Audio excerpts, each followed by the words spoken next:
28 वाला मैच चाहिए भाईजान, 28 वाला मैच चाहिए। बिल्कुल यही जो है वो पाकिस्तान के खिलाड़ी जो है वो इंतजार कर रहे थे कि भाई इस बार जो है जब 28 तारीख को मैच होगा तो हम जो है वो ऑपरेशन सिंदूर का बदला ले लेंगे। लेकिन वो भूल गए थे कि ये टीम इंडिया है, ये नया भारत है जो घर में घुस कर मारता है, फिर चाहे ऑपरेशन सिंदूर हो या फिर ऑपरेशन तिलक।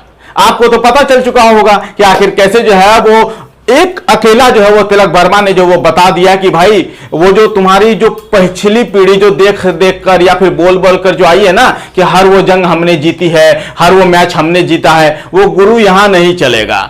वो जो है यहां आपको बिल्कुल भी देखने को नहीं मिलेगा। ये नया भारत है जो घर में घुस कर मारता है और दिखाता है कि जब उसकी बारी आती है तो कैसे जो है वो पानी पानी तक के लिए जो है आदमी को तरसा दिया जाता है। बिल्कुल ऐसा ही हुआ। कल रात आपने एशिया कप में देखा होगा कि आखिर कैसे जो है टीम इंडिया ने जो है वो शानदार प्रदर्शन किया और बिल्कुल जो है एक मुकाबला हुआ, शानदार मुकाबला हुआ, इसमें कोई दो राय नहीं है। लेकिन जिस तरीके का परफॉर्मेंस तिलक वर्मा का था ये वाकई में काबिल के तारीफ था। वो सदियों तक याद किया जाएगा। वो जमाने जब भी एशिया कप का जिक्र किया जाएगा, ऑपरेशन सिंदूर का जिक्र किया जाएगा, तब जो है कहीं ना कहीं साफ तौर पर जो है वो तिलक वर्मा का याद किया जाएगा। संजू सैमसन को याद किया जाएगा। जिस संजू सैमसन को जो है वो मौके नहीं मिलते थे, उन्होंने इस एशिया कप में मौकों को खूब भुनाया है। याद कीजिए रिंकू सिंह की किस्मत, बिल्कुल रिंकू सिंह की किस्मत पे जो है वो दुनिया नाज करेगी, क्योंकि रिंकू सिंह ने पहले ही लिख दिया था कि मैं चाहता हूं, जब एशिया कप की शुरुआत हो रही थी तभी जो वो रिंकू सिंह ने लिख दिया था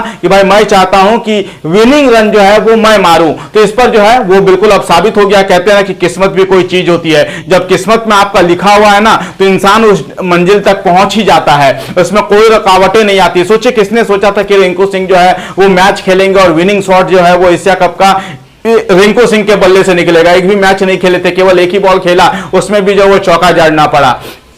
सोचिए कितना अजीबो गरीब हुआ। लेकिन उसके बाद असल कहानी तो उसके बाद शुरू हुई, तब आप सो गए होंगे, तब आपको पता भी नहीं चला होगा कि आखिर ये सब क्या हुआ, कैसे जो ये सब कुछ घटा है। तो चलिए अब आपको शुरू से बताते हैं। आपको इतना पता होगा कि टीम इंडिया जो है वो 5 विकेट से जीत गई है आसानी से। उसके बाद जो है टीम इंडिया ने पूरी तरीके से जो है वो बाइकआउट कर दिया नकवी जी से ट्रॉफी लेने के लिए। हाँ, पूरी तरीके जो वो डिनाई कर दिया और कहा कि भाई हम जो है वो ट्रॉफी आपसे नहीं ले रहे हैं, ना हम आपसे ट्रॉफी लेंगे और ना हम आपसे मेडल लेंगे, आपको जो करना है कर लीजिए। बाकायदा सब कुछ हुआ।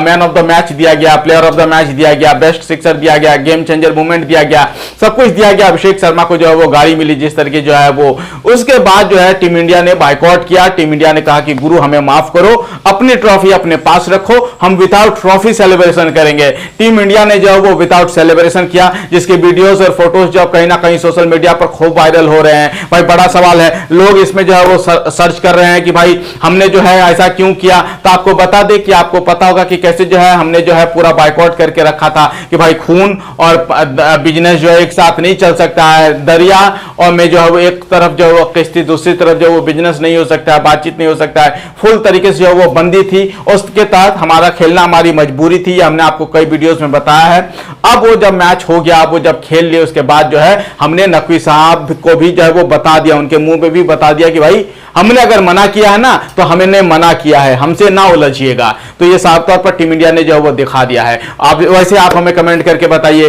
कि आपको कैसा लगा, कि किस तरीके का परफॉर्मेंस आपने देखा, कैसा लगा, आप हमें कमेंट करके बताइएगा जरूर।